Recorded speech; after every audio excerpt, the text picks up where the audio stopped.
scared the crap out of me. In the freezer. It's back to the shop. And it's time to put Pamela's nose to the ultimate test. Where's the beer? With the sheer volume of... Alright, so it looks like you've narrowed it down to 3. Today we are going to discuss the causes of the American Revolution. The thing that you need to keep in mind is that there's not one thing that caused the American Revolution. It's not like all of a sudden the colonists woke up one day and were like, oh, I don't want to listen to King George anymore. I think I'm just going to start a revolution. No, my friends.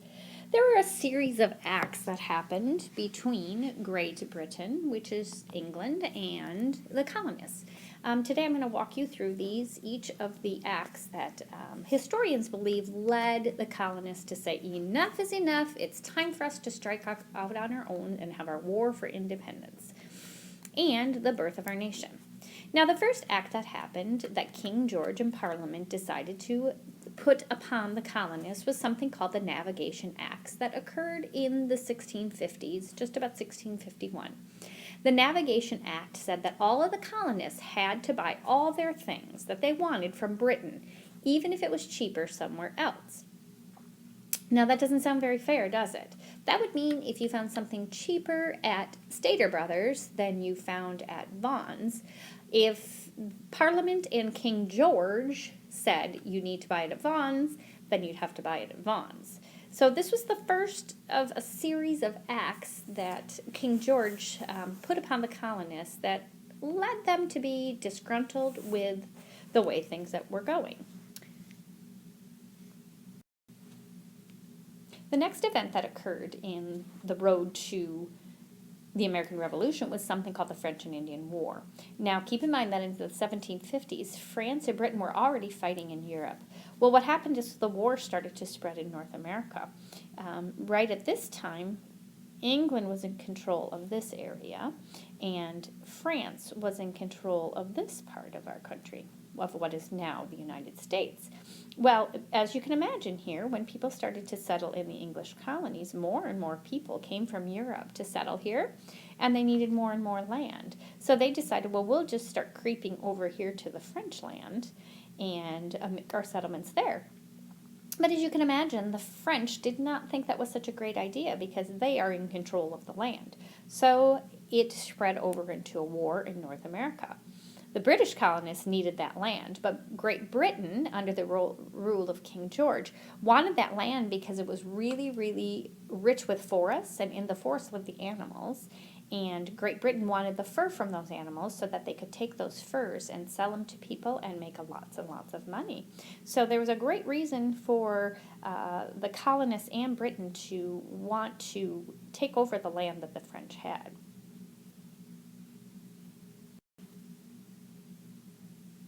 Now, you might be imagining, what in the heaven's name does that have to do with the revolution? Sounds like they were both on the same side, so why would they be fighting over it?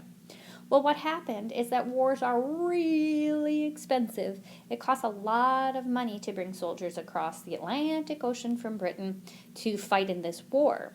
So the British decided they were looking for the colonies to help pay the war. They thought, wow, we've got a lot of people living over here. We can start making money off these people.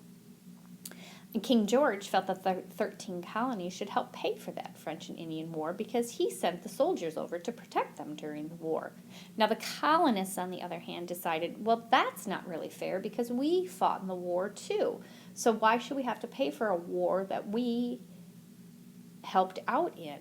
So this was just the beginning of the skirmishes little arguments between Great Britain, King George, and the colonists.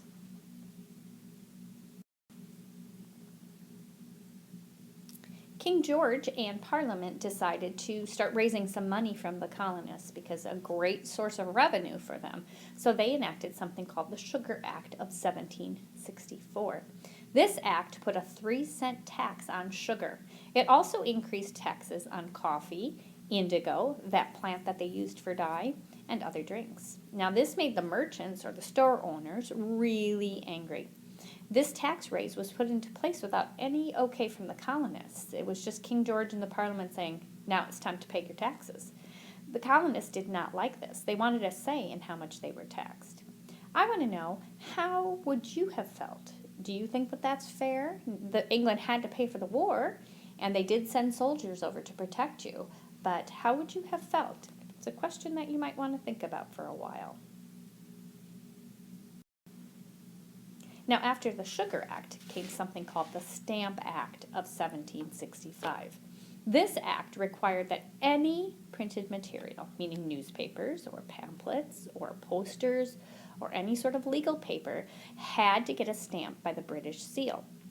That stamp, of course, cost money, and that money all went to King George and over across the Atlantic Ocean to England.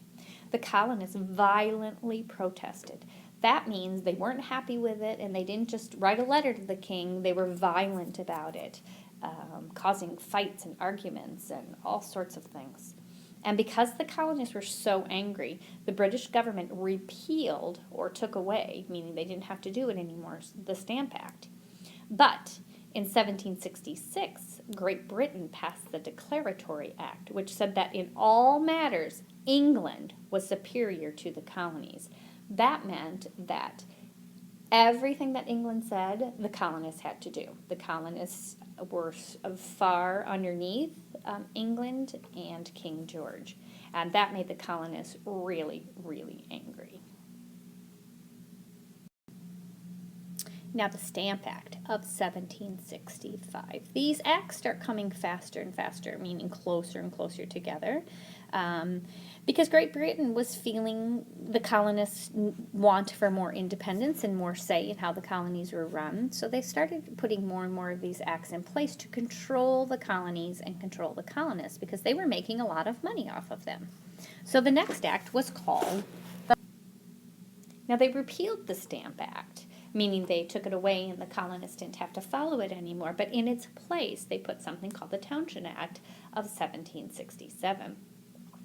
It ended up taxing even more. It taxed glass, lead, paints, paper, and also tea. Pretty much everything you needed for to build a house or anything of that nature, run a lot of businesses, it taxed. So it was very hard on business people and homeowners. It also included the Quartering Act, which meant that colonists had to house British soldiers, whether they wanted to or not. So if a soldier showed up at your door, you had to feed them and keep them and let them live in your house for as long as they needed to, whether that was your choice or not. It was the law. If a soldier showed up at your door, you had to take care of them. And again, it was something that the colonists had no say over. It was just something that Parliament and King George told them that they had to do. Now, the colonists were getting even angrier, and as we learned in the last act, the colonists were starting to become violent and show their frustration in violent ways. The colonists at this time in the Townshend Act began to tar and feather the tax collectors. The tax collectors were the people who needed to get the money. So if you owed the money, they came to get it. What the colonists began to do was something called tar and feather these people. So that means they would pour tar, that sticky stuff that sticks on the that you sometimes see on the road, and then dump feathers all over people. And it seems rather odd to us today, but it was a public humiliation, meaning it made the tax collectors feel really bad and scared.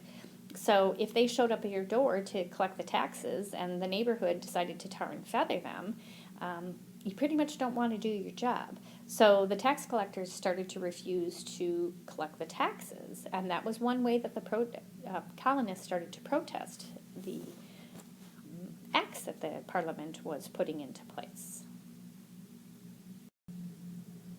The next act that happened was called the Townshend Act in 1767.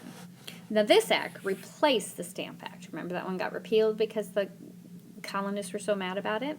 This act taxed glass, lead, paints, paper, and tea. So basically, that's everything that you need to make a house or a business, and people drink a lot of tea, so they would be paying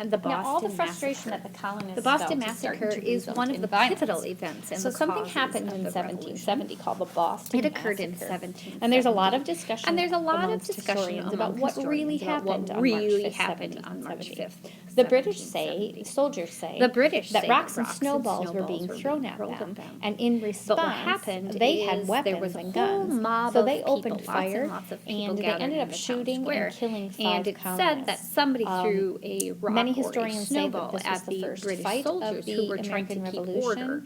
and it And claimed the the British first life soldiers of had one the of the guns, colonists, and a man they named Crispus Attucks. reacted And by opening fire and there's shooting, a lot and of they killed discrepancy. The 5 colonists were saying So that we were peacefully that really, in the really stirred up town trouble. square, This was telling said that we to were not be happy, the but it first turned casualty violent, of and the perhaps American somebody threw a Revolution. It was an snowball, and African in American response, man named the soldiers had to Crispus protect Attucks. themselves, and they ended up shooting and killing 5 colonists. So this was one of the most significant events that happened on the road to the revolution. The Tea Act of 1773 was interesting because Great Britain, Parliament, and King George is feeling the pushback from the colonists now. And they're feeling more and more, King George is feeling more like, you know what, I better get control of these colonists. They're getting kind of crazy. So the Tea Act forced colonists to buy tea only from a company called the East India Tea Company. Now, the Britain, they decided, well, we'll make the tea prices a little bit lower. But Americans saw this law as another means of taxation without representation. They were only allowed to buy tea from the East India Tea Company. So no matter what, if anybody else had better tea, it was against the law to shop anywhere else but at the East India Company. The colonists responded by refusing to unload the tea from their ships. They just said, we're not going to take the tea off. You can park in the harbor, you can bring the tea, but we are not unloading it. So a lot of the tea rotted and it went to waste. And if the colonists didn't buy the tea, the company made no money, and the king made no money on the taxes that he would have gotten by the tea being sold. This event was something that led to the Boston Tea Party. No, it's not a tea party with cookies and a delicious glass of tea. It is something else entirely. The next act that was one of the causes of the American Revolution is called the Tea Act.